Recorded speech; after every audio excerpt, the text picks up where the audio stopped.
Hey, thanks for joining me again. I've had some people ask me what I recommend that they pack for their day hike to Half Dome at Yosemite National Park. So I'm making this video to share that info with whoever might be going there. So the first two things I'm going to show you are items that I believe are that I strongly recommend bringing, and that are Half Dome specific items. So the first one is a pair of work gloves or gardening gloves. And these are for when you're going up the cables on the back side of the dome, the top of the hike. You got to go up these two metal cables, and the last time I was there, which was quite a long time ago, there certainly used to be a pile of like gloves at the base of it. So that still might be the case. I don't know whether it is or isn't, but I wouldn't rely on that. So what I recommend is bringing either a pair of work gloves or a pair of gardening gloves, just something that you're not holding your bare hands onto the wire.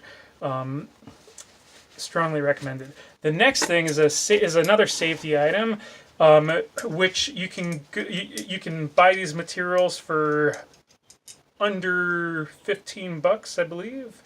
And all you need is an 8-foot section of, and I'll tell you what this is for in a second. All you need is an 8-foot section of 1-inch tubular webbing, which you can pick up at REI or any camping store like that.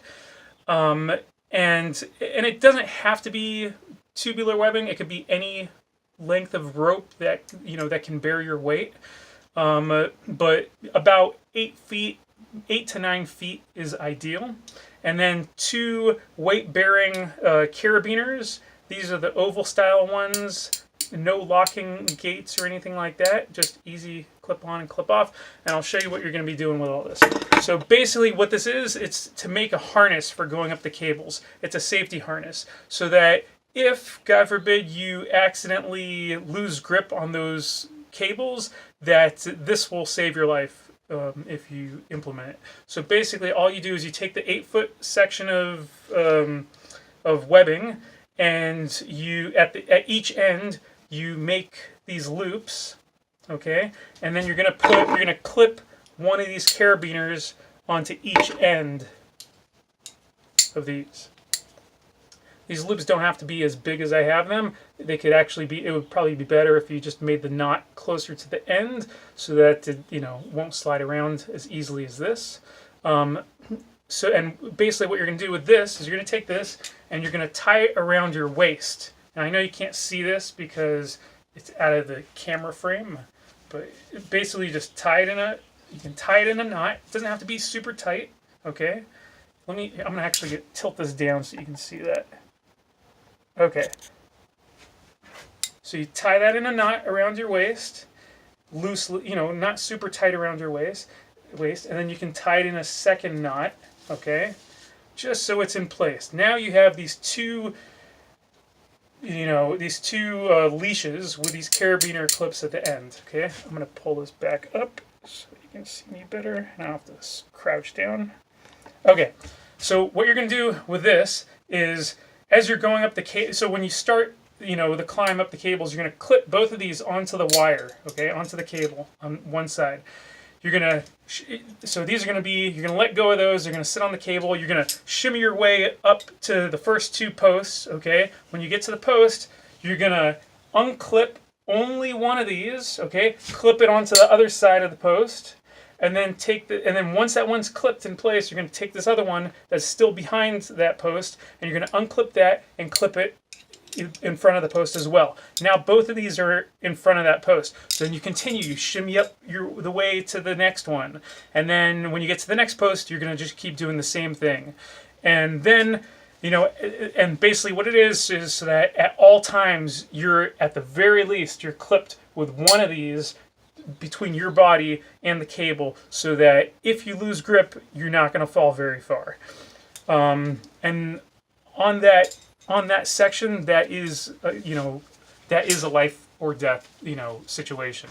So be smart, be safe, and implement that. It's not expensive. It's easy to make. Okay, Everything else I'm going to show you now is going to be stuff that I would take on any other big hike like that. I'll show you first like the things that I think are, absolutely necessary, and then I'll show you the things that I think are optional, nice extras to do. So first thing, I'm going to be at the camera here a couple times. First thing you need is a good backpack, or any backpack really. The main thing is capacity. Like the one I'm holding here is a little bit too big. This one is a 48 liter backpack, but I would say anywhere around like 35 liter backpack, at least 30. I wouldn't go smaller than a 30 liter backpack. 35 I think would be ideal. 40 is great too, but you don't really need more than a 40 liter backpack for all the gear you're going to be taking on this hike, unless you're planning on like also carrying like lots of camera stuff, which I don't know if I'd recommend. Okay, and then in no particular order, inside the backpack, you're going to want some kind of I use a trash compactor bag, just because it's a tough plastic, but you could use a dry bag if you want, or you could just use like plastic grocery shopping bags. And what this is for is just to keep your items dry, especially like if you're going up the mist trail, which is like beside one of the waterfalls, and it's like basically being in the rain. So so you want to keep certain things, if not everything that's inside your backpack, dry. Okay, next item is going to be a pair of sunglasses. You're going to be out in the sun for many hours. You're going to be it's going to be bright, reflective granite rock around you, and it'll save you from a king-sized headache if you have a pair of sunglasses. Polarized, I guess, is probably the best way to go. And then the weather can vary. Also depends on what time of year you're going. I'm going to kind of show you. Most people go in like the summertime, springtime, summertime, fall time. I'll show you what I recommend for that. I'm not really going to show you, snow kind of stuff, snow condition equipment. Next thing I bring is a neck warmer. Sometimes it's, even in the summertime, sometimes it can be cold up there, especially in the early part of the day or the late part of the day. So, so I recommend a neck warmer and a beanie. Personally, what I use these days is instead of a beanie, I use a neck warmer on my head and a neck warmer on my neck. And then if my head is still cold, I also have like one of these like ear warmer things that I'll put on top of the neck warmer that I have on my head. And that, then I can regulate the temperature a little bit better. But perfectly fine to just have like a beanie. The beanie is the main thing. If you want to get fancy, you can also have a neck warmer for your neck. And if you want to get super fancy, you can do it like I do. Let's see. Next thing I recommend is having like, this is kind of an optional thing, because since you are already going to be bringing your gardening gloves or your work gloves, you don't really need a pair of like, fleece gloves, but I would be bringing them anyway, just because these are definitely warmer than these. And if you're bringing gardening gloves, like those, you don't really have any dexterity in those. So these are a lot better for that, for me. So I would be bringing those. Okay, pair of like boxer brief kind of things. These ones are Under Armour ones. They're synthetic, quick drying. The reason why I would say to bring something like this is when you're hiking for hours and hours and doing a lot of sweating, this will really, really help to mitigate chafing. So I've found them to be invaluable on extended hikes like that, or for any kind of backpacking trips or anything like that. I don't typically wear these all the time when I'm hiking, but if I'm doing any big hike or big trek, it's absolutely I'm wearing these. Next thing is Okay, so basically, if you're sweating, if you're hiking and sweating in cold in chilly weather, I don't recommend wearing cotton base layers or cotton at all, really, but especially cotton base layers. So anything that's against your skin, I'd recommend to be either synthetic or wool, because those will, if you're sweating in those, first of all, they're quick drying, but also, unlike cotton, but also if you're sweating in synthetic or wool, you'll still be able to maintain, it won't make you colder. Like if cotton gets wet, it makes you colder than if you're actually not wearing any cotton at all. So whereas synthetic or wool will actually still retain some of your heat if you're sweating and if it's cold out. So I recommend some kind of synthetic t-shirt. You absolutely, absolutely, absolutely want to bring some kind of a fleece jacket or sweatshirt or something like that, preferably one with a hood. But if not, you still have your beanie and whatnot, so that's okay. Just expect it to be colder than what you think it's going to be, even if it's the summertime. So, but definitely bring some kind of a fleece jacket, or at the very least, like a sweatshirt or something like that. All right, here's another major essential item that you're going to want on this hike. It doesn't have to specifically be this one, but this is my preferred one.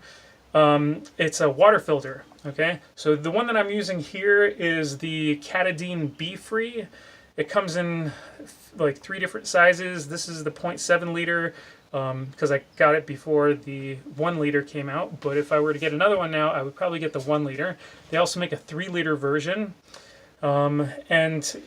Basically it's just a real easy way. You're going to be coming across a couple streams, so to speak, along the way, and instead of having to carry like gallons of water for a full day hike, you can just carry a few liters of water, and then when you get to these water points, you can filter out water and then fill up your bottles or your reservoir or whatever you're carrying. So, but definitely bring some kind of a water filter with you for this hike. Okay, next item. Here's another crucial item. Sun hat. Definitely want to wear a sun hat. Make sure that it doesn't have to be any fancy materials or anything. You can get a cheap one from wherever, but make sure it has some kind of a leash, that goes under your chin, so that if the wind blows, it doesn't blow your hat off the mountain, and then you end up spending the whole day with the sun beating on your head. That'll also save you from a king-sized headache. So yeah, sun hat for sure. Let's see. Here's another one that you wouldn't think, possibly, but definitely bring a headlamp. Absolutely bring a headlamp. One of the times that I've been on Half Dome, I think it was probably the first time I was with a big group, and we actually came down. By the time we were coming down, it was well after dark, and we started early that morning. So it was like a very, very slow-moving day. Definitely bring a headlamp. It can be, especially if the moon's not out, it can be pitch black coming down, and it's not like, the ground is very, very uneven, and very rocky. So you definitely don't want to misstep because you can't see the way. Speaking of misstepping, let's talk about footwear. So the main thing with your footwear is, it doesn't have to be any kind of fancy hiking boot or whatever. It's it's what you're comfortable with. Do not try to go up in flip-flops. It's not that it's not possible, it's just not wise. So, I spent years hiking in sport sandals. It's definitely possible to do this hike in sport sandals, but these days I'm not doing that. This is what I'm using these days for virtually all of my hiking, especially technical hiking. These are a pair of Salomon X Ultra 3s. You don't have to do these, okay? But what's great about these is that unlike most fancy hiking boots that have kind of a big break-in period where you will definitely get horrible blisters in the process. The main thing with shoes, okay, let me finish that thought first. So these, right out of the box, you can put them on and hike in them, and they're not going to give you blisters, almost certainly, unless you have some severely misshapen feet. I'm just kidding. So that's one of the reasons I like these. Also, they're waterproof, so when you're going on the mist trail, on this hike, for example, they're Gore-Tex, so your feet will stay, I don't know about dry because you're going to be sweating, but they won't get soaked from water. Same thing if you got to end up with your feet in the river at all at any point, which you shouldn't have to, especially on this hike. But the main thing about footwear is you do not want to take a brand new pair of boots on this hike. Unless it's something like this. If you get blisters on this hike, you're going to be miserable. So, in my opinion, way better to do this hike with a pair of comfortable sport sandals that don't give you blisters, or a pair of any kind of trainers / tennis shoes, or whatever you want to call them. As long as they're comfortable. Another thing that's really important to consider for the shoes that you're going to wear on this hike is, if you're used to buying shoes where your toes are touching the end, you're not going to be happy on this hike. Make sure that whatever shoes you're wearing, that you have half an inch or an inch even of space from your toes to the end of the shoe, the inside of the shoe. Because when you're coming down, when you're walking downhill for hour after hour after hour, your toes are just going to get smashed up.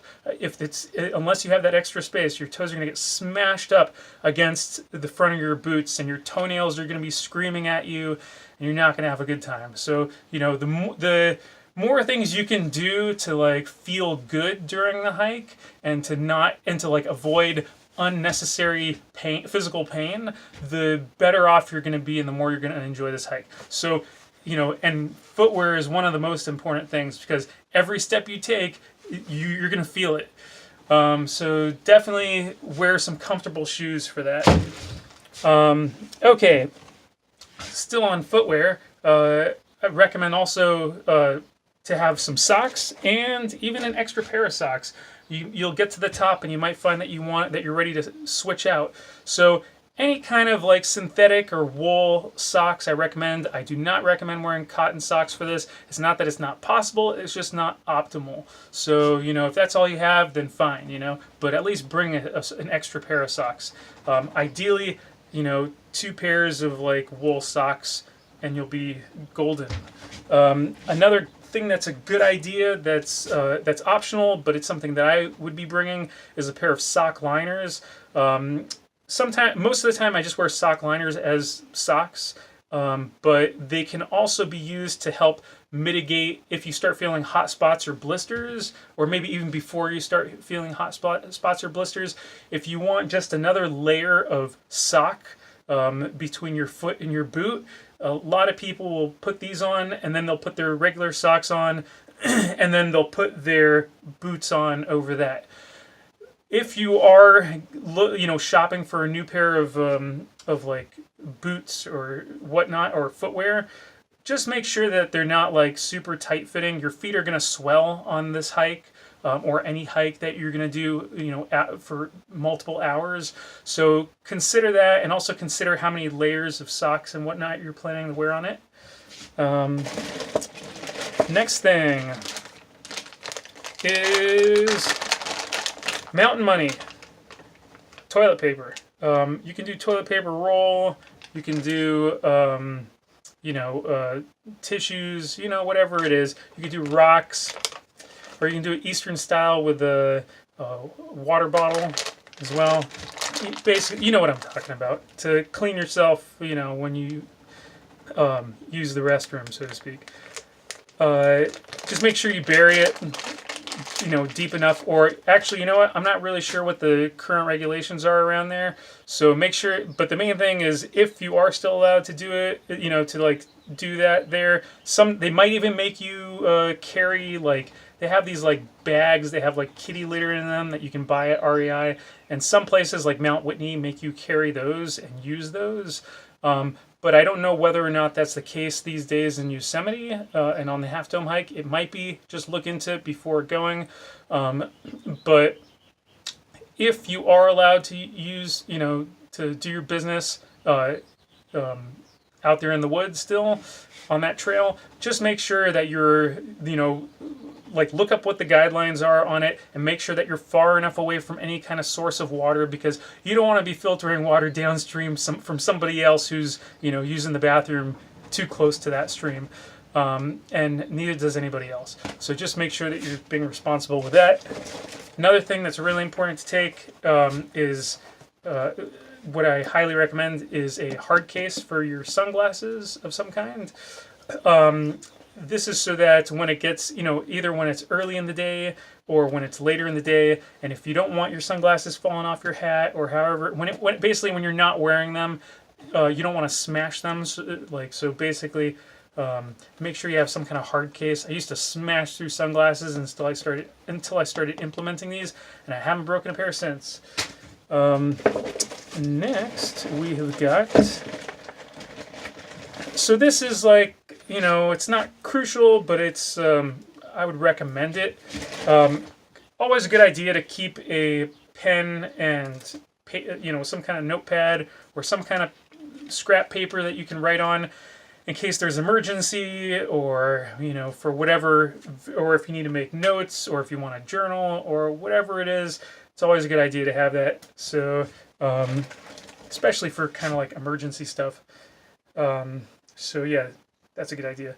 Another good idea, something to bring, is some kind of a external battery, so that if your phone is running low on battery. First of all, I'm pretty sure nobody is going to have phone reception in Yosemite Valley. So just keep that in mind. Switch your phone to airplane mode, and charge your batteries up, before you hit the trail. Make sure it's full. And then it's also a good idea to carry something like this, so that, you're able to take whatever pictures and on the trail, or whatever videos that you want to take with your phone. Because that'd be a bummer if you make it all the way up there and you are into like recording stuff and documenting stuff, and then you're not able to because your phone's dead.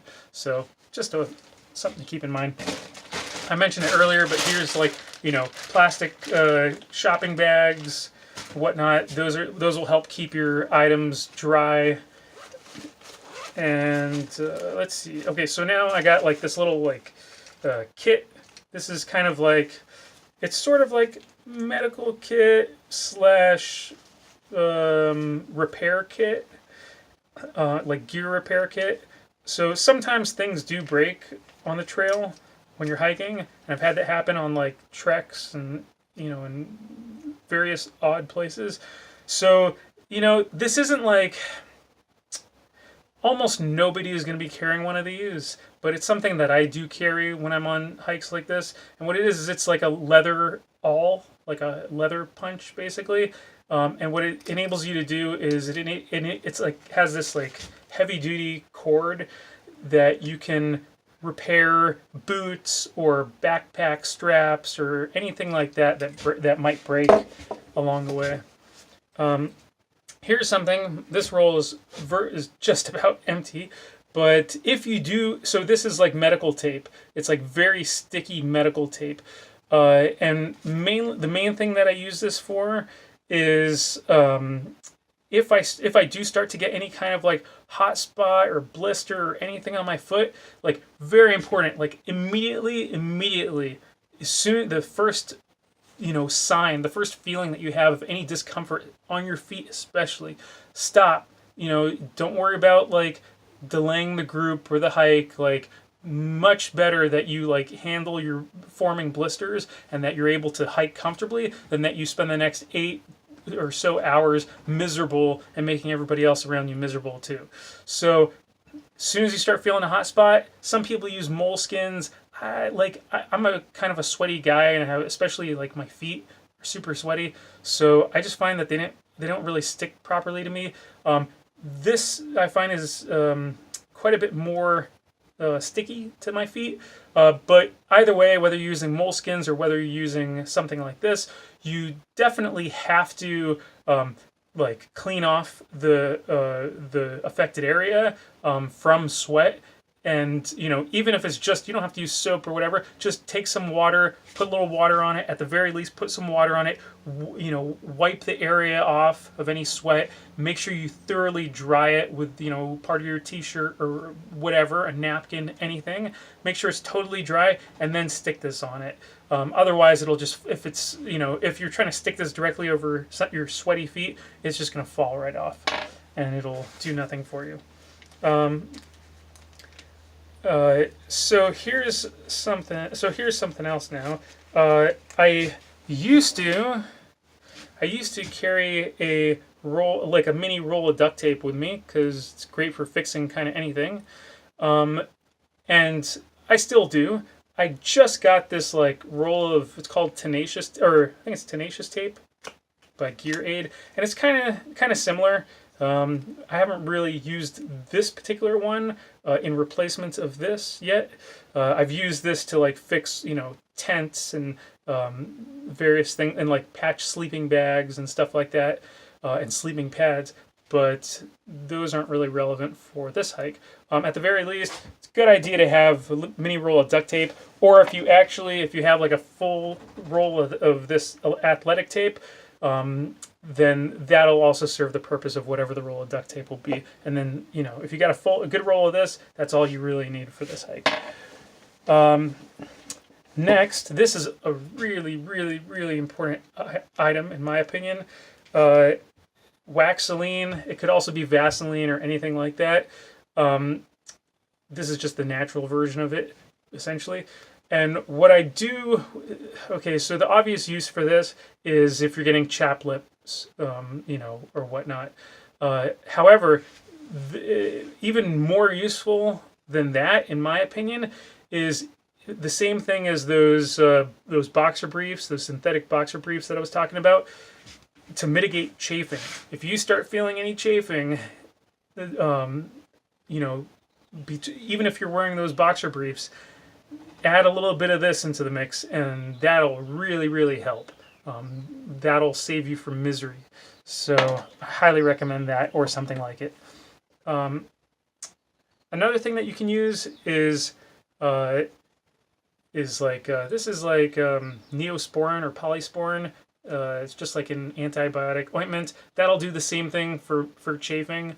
It won't do anything. It's not as, I don't recommend putting it on your lips if you have like chapped lips, but this will help with the chafing also. Or if you just want like some kind of medical kit, this is one of the basic things that I would put in a medical kit.